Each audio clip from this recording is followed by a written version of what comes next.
This film is made of Stevens Place in Monson. It takes place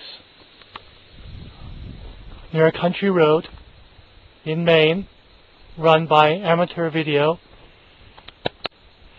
In this film, I will show you various aspects of this land and what it represents for me.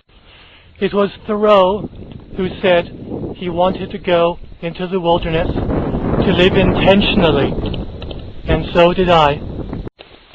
Again, Thoreau said the mass of people lead lives of quiet desperation, and so many people, when they buy a house, they buy something which follows anything but their dream, and yet they call it the dream house.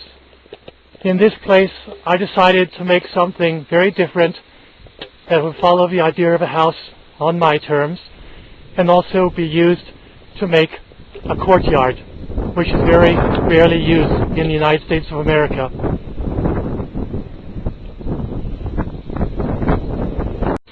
It all began with this small cabin trailer, which many think is pretty junky, but it was my first home, so I keep it. Next to it, I have these compost bins for putting manure in at some future date. I believe that the curse of middle-class life is the wrong marriage, a big mortgage, and too much maintenance in your life. So I designed this place to have as little maintenance as possible. Obviously now, it's under construction.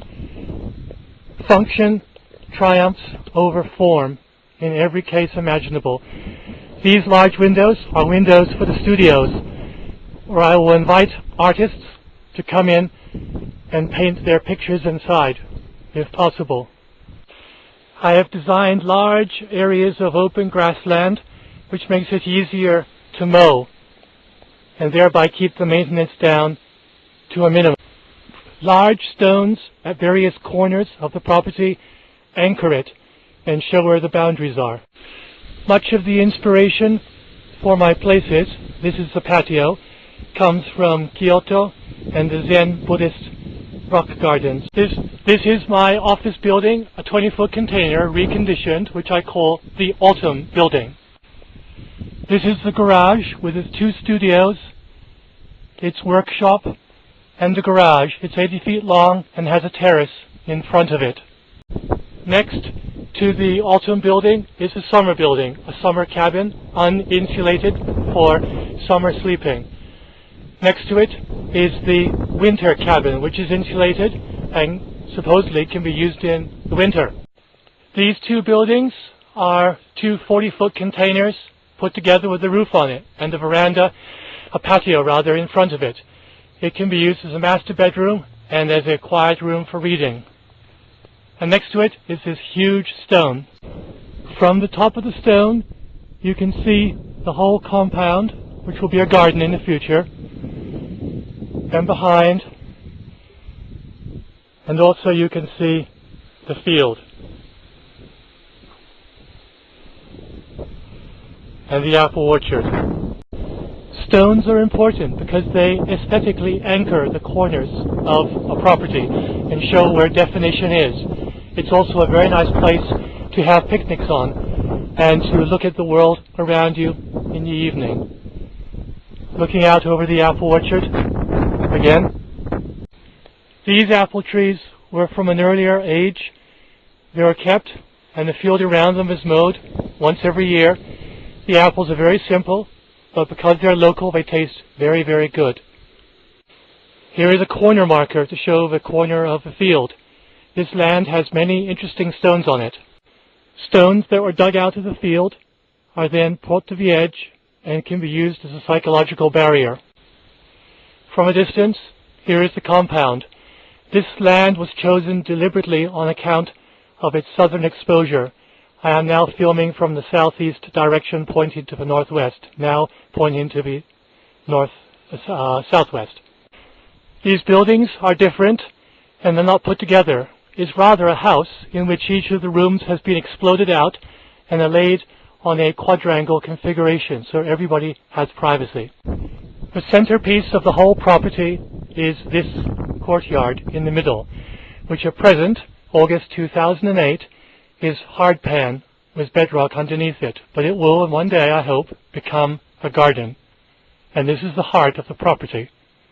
I have used these large concrete blocks to make terrace walls and other wall-like structures.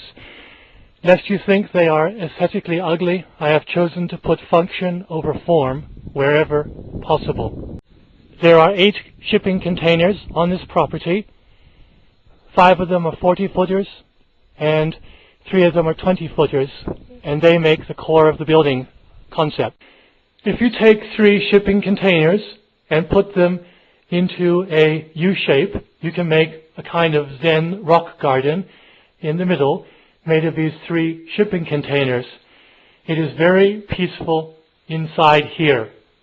The town where I live has many slate boulders, and therefore there's a lot of slate gravel you can use too for the pavement. Okay. Looking the other way, you have this ordinary garden shed which looks out and becomes a tea house.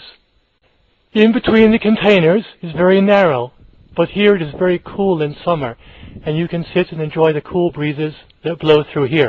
If you consider the current style of building in the USA, it is usually a building in the middle with a lawn around the outside. But instead, I have chosen to have the courtyard in the middle with the various buildings going around it. This concept, of course, is very common in many parts of the world, especially Asia and Africa and many other places. This shipping container is 40 feet long, and it has had large storage shelves built in it. You can store all kinds of stuff inside.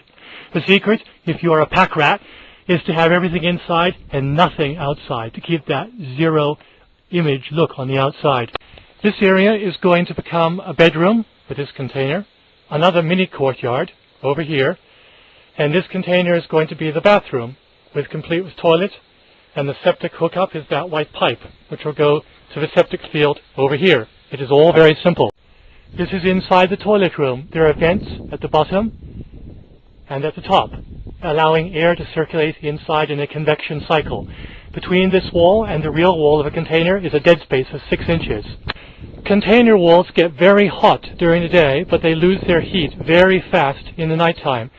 So the secret is to try and get the heat into the building, into a heat sink, such as a heavy stone bed or iron bed or water tanks, and keep it so it will give it back to you in the evening. This is inside the summer cabin.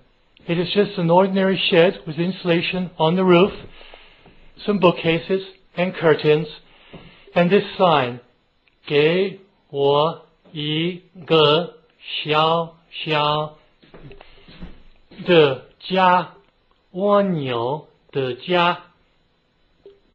And then this immortal poem by Su Shi, when he reminisces about his missing wife after many, many years.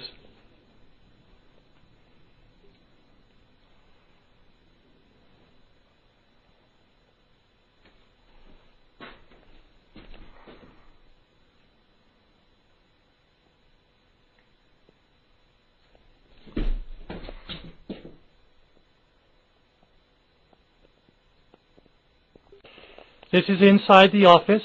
Yes, it is chaotic. It's where I store my papers and other things like that. It is called the Autumn Building.